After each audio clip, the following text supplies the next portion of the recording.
ஆட்டுக்காரன் English பேசுறாரு.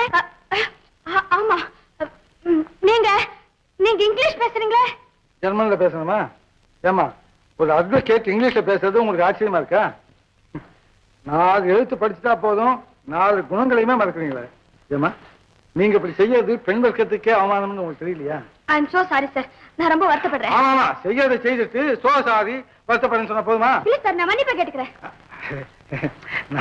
நீங்க மன்னிப்பு கேட்கறதுக்காக நான் சொல்லல, இதெல்லாம் தவறு. வழியில போற ஒருத்தனை அவமானப்படுத்துறது நியாயம் இல்லைன்னு சொன்ன அவ்வளவுதான். அப்படி நான் போயிட்டுறேன் சார். சார், நாளைக்கு நாளைக்கு என்ன? சந்திக்கணுமே. சந்திக்கதா? எதுக்கு? என்ன சார் இது? நீங்க ஒரு வக்கீல், நான் உங்க கட்சிக்காரி. இது புரியலையா? அதாவது நாளைக்கு வரேன்னு சொல்றீங்க.